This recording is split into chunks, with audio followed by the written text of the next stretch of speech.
Hi friends, welcome to Soy Vijay Sri's Kitchen. Friends, இந்த வீடியோவில் சிம்பிளான டக்குன்னு செய்யக்கூடிய டிஃப்ரெண்ட்டான டேஸ்ட்டில் இருக்கக்கூடிய ஒரு டிஃபன் வெரைட்டி எப்படி செய்கிறதுன்னு பார்க்கலாம். இது செய்கிறதுக்கு அடுப்பு ஆன் பண்ணி பாண்ட்லியை வச்சு அதை நல்லா ஈரம் இல்லாமல் தொடச்சிடலாம். இப்போ இதில் நான் ஒரு அழாக்கு பச்சரிசி எடுத்துன்னு இருக்கேன். இது பச்சரிசியில் செய்யும்போது டேஸ்ட்டு நல்லாயிருக்கும். இதை அடுப்பில் பாண்ட்லியில் சேர்த்துட்டு இது கூட ஒரு கப் அளவுக்கு நான் பயத்தம்பருப்பு எடுத்துட்டுருக்கேன். இது ரெண்டுத்தையும் நல்லா வாசனை வர வரைக்கும் வறுத்துண்டா போகிறோம். ரொம்ப செவக்க வறுக்க வேண்டாம். வறுக்கும்போது நல்லா வாசனை வரும் இல்லையா, அது வரைக்கும் வறுத்துண்டா போதும். இப்போ பாருங்கள், நல்லா வாசனை வர வரைக்கும் வறுத்துருக்கேன். அடுப்பு அணைச்சி இதை ஒரு பாத்திரத்துக்கு மாற்றிக்கலாம்.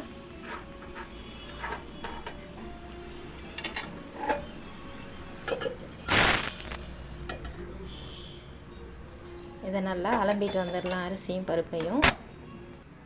இப்போ நான் இதை குக்கரில் தான் வேக வைக்க போகிறேன். குக்கரில் கொஞ்சம் தண்ணி விட்டு ஒரு ஸ்டாண்ட் வச்சுக்கலாம்.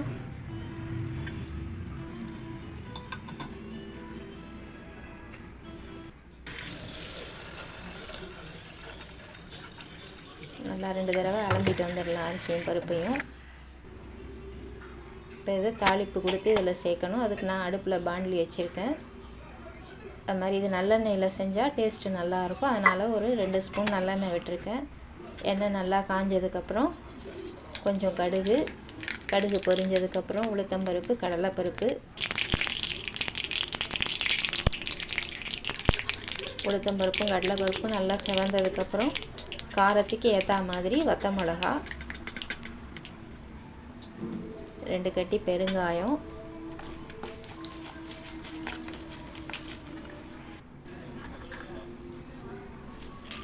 நான் ஒரு 5 வத்த மிளகாயை 1-2 உடச்சி சேர்த்துருக்கேன். மிளகாயும் நல்லா வறுத்துட்டு கொஞ்சமாக கருவேப்பிலை,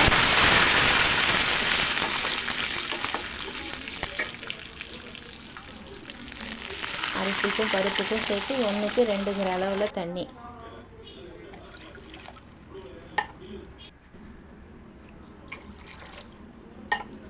நான் 2.5 பங்கு தண்ணி விட்டுருக்கேன் பருப்புக்கும் சேர்த்து.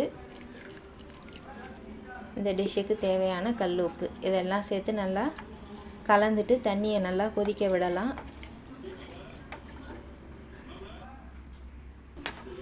இப்போ நல்லா தண்ணி கொதிச்சுட்டு இருக்கு.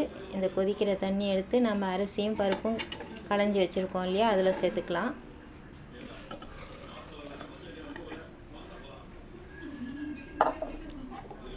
இது அப்படியே நல்லா கலந்துட்டு குக்கரில் வச்சிட வேண்டியது தான்.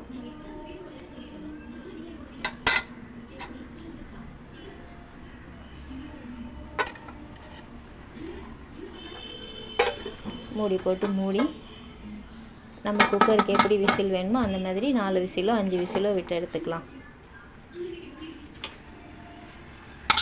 இது கூட சில பேர் சின்ன வெங்காயம், கத்திரிக்காயெல்லாம் சேர்ப்பாங்க. ஆனால் நான் எப்பவும் ப்ளைனாக தான்.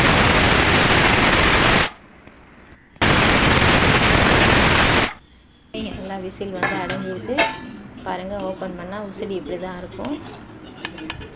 இதை நல்லா கலந்துட்டு சர்வ் பண்ண வேண்டியது தான். தேங்காய் சட்னியோடு இதை வச்சு சாப்பிடும்போது ரொம்பவே சூப்பராக இருக்கும். நான் இன்றைக்கி ஊறுகாயோடு சர்வ் பண்ணுறேன். இதை நீங்களும் ட்ரை பண்ணி பாருங்கள் ஃப்ரெண்ட்ஸ். தேங்க்ஸ் ஃபார் வாட்சிங். வீடியோ பிடிச்சிருந்தால் லைக் பண்ணுங்கள், ஷேர் பண்ணுங்கள், மறக்காமல் சப்ஸ்கிரைப் பண்ணுங்கள் ஃப்ரெண்ட்ஸ். பாய்.